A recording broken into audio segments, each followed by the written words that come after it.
हमें यही लगता है कि एनसी सरकार पूर्ण रूप से बीजेपी के साथ मिल चुकी है। सीएम उमर अब्दुल्ला जी, आपको रिजाइन कर देना चाहिए। की पार्टी वाले जिनके 6 एमएलए वो तो जाके प्रोटेस्ट कर रहे हैं, लेकिन जिनके 42 एमएलए हैं वो अभी तक चुप्पी साधे बैठे हैं। ये बहुत हैरानी की बात है। कोई दो राहें नहीं है कि आने वाले समय में जिस तरह से पिछले चुनावों में पीडीपी ने जब हाथ मिलाया था तो उनके साथ क्या हुआ था, उन्हें 3 सीटों पे छोड़ दिया गया था इस इलेक्शंस में। तो इसी तरह एनसी सरकार अगर अब भी अपने काम से मुंह फेरती है और लोगों के लिए काम नहीं करती है तो आने वाले समय में जनता जो है वो इन्हें 2 सीटों पे ही रखेगी।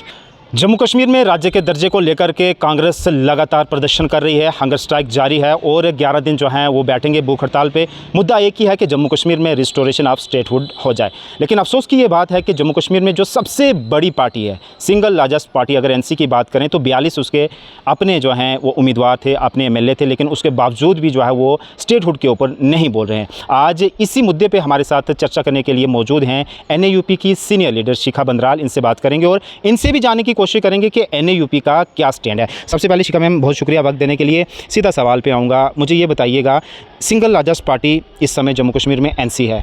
कश्मीर में बड़ी मात्रा से लोगों ने वोट दिए, जितवा कर भेजा और कांग्रेस जो है इस समय प्रदर्शन कर रही है, लेकिन एनसी का कोई भी नुमाइंदा, कोई भी कैंडिडेट जो है इस प्रदर्शन में शामिल नहीं हो रहा है। क्या इस पर कहेंगे? देखिए, आपके माध्यम से हमारा भी सेम सवाल है। हमारा भी नेशनल कॉन्फ्रेंस से, हमारे सीएम उमर अब्दुल्ला जी से और उनके 42 एमएलए से यही सवाल है कि कब आप जम्मू कश्मीर की जितने भी मसले हैं उसके साथ जो सबसे बड़ा मसला है स्टेटहुड का, इसे कब सॉल्व करेंगे और कब आपकी तरफ से बयान आएगा कि हम धरने पे बैठ रहे हैं और हम जब तक स्टेटहुड वापस नहीं लाएंगे तब तक हम बैठे रहेंगे, तब तक हम सरकार के आगे झुकेंगे नहीं। लेकिन अगर बात की जाए तो एनसी सरकार की बात करें, उमर अब्दुल्ला जी की बात करें तो ये कहीं ना कहीं हाथ मिला चुके हैं बीजेपी सरकार से, इसलिए इनकी तरफ से कोई बयान नहीं आ रहा स्टेटहुड को लेकर। बातें बहुत बड़ी बड़ी की गई, जब 370 अनुच्छेद टूटा था तब इन्होंने बहुत बड़ी बड़ी बातें की कि हम खून की नदियाँ बहाएंगे, हम यहाँ पे इलेक्शंस नहीं करेंगे, हम इलेक्शंस में पार्टिसिपेट नहीं करेंगे। लेकिन अगर बात की जाए सत्ता की, तो जैसे ही सत्ता के इलेक्शंस यहाँ पे हुए पिछले साल तो इन्होंने सबसे पहले अपनी ही पार्टी को उतारा और जीत के 42 एमएलए के साथ पूरी अपनी सरकार बनाई। तो बात वही है कि सैलरीज आप ले रहे हैं, सब कुछ आप कर रहे हैं, लेकिन जनता को गुमराह करने के लिए आज भी आप एक ही चीज़ करते हैं कि हम करेंगे, लेकिन करेंगे कब?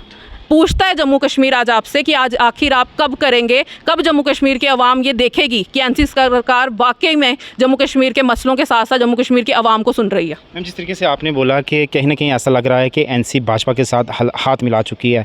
आपको याद होगा 2014 में जब विधानसभा के चुनाव हुए थे उस समय पीडीपी और भाजपा का गठबंधन हुआ था, कोलिशन हुई थी। उसके बाद आपको भी याद, अभी हालिया में इलेक्शन हुए तो पीडीपी को कितनी सीट वहाँ से मिली? देखिए, बात वहीं पर है कि पार्टियाँ क्यों बनाई जाती हैं। पार्टियाँ अगर अलग अलग हैं तो ऑपोजिशन क्यों होती हैं? ऑपोजिशन इसलिए होती हैं कि जो रूलिंग पार्टी काम नहीं कर रही है ऑपोजिशन उसका खंडन करे और उनके खिलाफ बात करे कि आपको ये करना चाहिए इसके दम। लेकिन बात वहीं पे है कि अगर हम एक दूसरे के साथ हाथ मिला लेंगे तो जनता कहाँ जाएगी? अगर हम एक दूसरे के लिए सिर्फ इस बात पे चुप रहेंगे कि दूसरी पार्टी ज़्यादा पावरफुल है, हम थोड़े कम हैं, और हम हाथ मिला के सिर्फ अपनी कुर्सी बचाने के लिए बैठ जाएंगे तो फिर जनता कहाँ जाएगी? जनता के मसले कहाँ जाएंगी? भारत जो है, भारत में सबसे सर्वोच्च जो है वो जनता है, क्योंकि जनता का वोट है जो सरकार बनाता है, जनता का ही वोट है जो सरकार गिराता है। लेकिन हमारी यहाँ की जो पार्टियाँ हैं ये बात को समझने में अब नकार रही हैं कि ये जनता जो है वो सर्वोच्च है।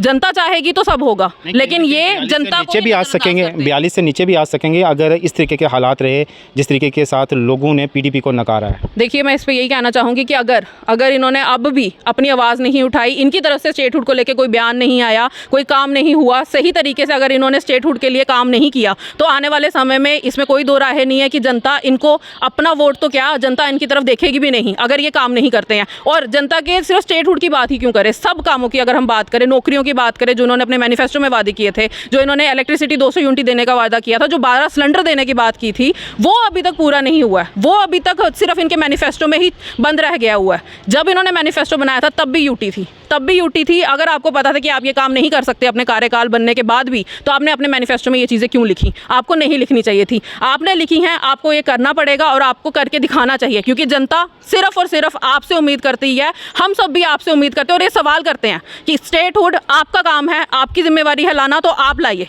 आपके साथ पूर्ण रूप से हम एक ही चीज़ कहते हैं कि नेशनल अवामी यूनाइटेड पार्टी भी इस चीज़ का समर्थन करती है कि स्टेटहुड हमें जल्द से जल्द मिले, लेकिन एनसी सरकार की जिम्मेवारी है, एनसी सरकार को लाना चाहिए। उमर अब्दुल्ला जी को इसके लिए काम करना चाहिए और खुले तौर पे आज से ही शुरू कर दीजिए, क्योंकि बाकी पार्टी वाले जिनके 6 एमएलए वो तो जाके प्रोटेस्ट कर रहे हैं, लेकिन जिनके 42 एमएलए हैं वो अभी तक चुप्पी साधे बैठे हैं। ये बहुत हैरानी की बात है। चलें, तो मैम जिस तरीके से कांग्रेस ने ये मुहिम छेड़ ली है, अब आपकी तरफ से आपका तो स्टैंड क्लियर है स्टेटहुड की जानिब से, आपका क्या मैसेज रहेगा बाकी पॉलिटिकल पार्टीज को कि इकट्ठा होना चाहिए, मिलकर लड़ाई लड़नी चाहिए, जो केंद्र का ये वादा अपना पूरा नहीं कर रहे हैं स्टेटहुड के लिए? देखिए, मैं आपके माध्यम से अपने साथ साथ नेशनल अवामी यूनाइटेड पार्टी का हमेशा समर्थन रहा है कि स्टेटहुड हमें जल्द से जल्द हमारा दर्जा बहाल होना चाहिए। और साथ ही साथ मैं बाकी पार्टी वालों से एक ही चीज़ कहना चाहूँगी कि आप अलग अलग होकर प्रोटेस्ट करना बंद करें और एनसी से सवाल करें, एनसी सरकार से सवाल करें, उमर अब्दुल्ला से सवाल करें कि आपकी जिम्मेवारी बनती है, रूलिंग पार्टी आप है इस समय जम्मू कश्मीर में, आपकी जिम्मेवारी बनती है कि अवाम का मसला और जम्मू कश्मीर की स्टेटहुड का मसला हल करें जल्द से जल्द। और आप अपने सारे एमएलएस को लेके, मैं एक ही बात कहूँगी कि आप सारे एमएलएस को लेके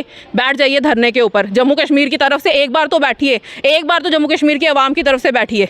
जम्मू कश्मीर की आवाम, जम्मू कश्मीर की जनता और जितनी भी पार्टीज़ हैं उनको आज इनसे सवाल करना चाहिए और पूर्ण रूप से ये पूछना चाहिए कि आप क्या कर रहे हैं स्टेटहुड के लिए। तो इसलिए जब तक ये सवाल आप पूछेंगे नहीं तब तक मुझे नहीं लगता एनसी सरकार कुछ करेगी। चलिए जी, बहुत शुक्रिया। तो जिस तरीके से देखा, नेशनल अवामी यूनाइटेड पार्टी का भी बिल्कुल क्लियर कट जो है स्टैंड है, स्टेटहुड बहाल होनी चाहिए। लेकिन इन्होंने भी साफ तौर पर ये कहा कि जो सिंगल लार्जेस्ट पार्टी है उसको इस समय इकट्ठा करना चाहिए। जितनी भी बाकी पॉलिटिकल पार्टीज़ हैं, जम्मू की हैं, कश्मीर की हैं, रीजनल, उनको इकट्ठा होना चाहिए और इनको इकट्ठा करके जो है सेंटर की ओर जाना चाहिए और स्टेटहुड की जो है वो बहाली के लिए इनकी मांग होनी चाहिए। लेकिन एनसी सरकार बिल्कुल नहीं बोल रही है, बिल्कुल चुप्पी साधी है। कांग्रेस ने ये कदम उठाया, इन्होंने बोला कि साफ तौर पर हमारा उनके साथ जो है वो सहयोग है और हम बिल्कुल जो है उनके साथ हैं, स्टैंड है हमारा, और हम भी चाहते हैं कि जल्दी से जल्दी जो केंद्र ने वादा किया है वो जम्मू कश्मीर में वो पूरा किया जाए। धन्यवाद।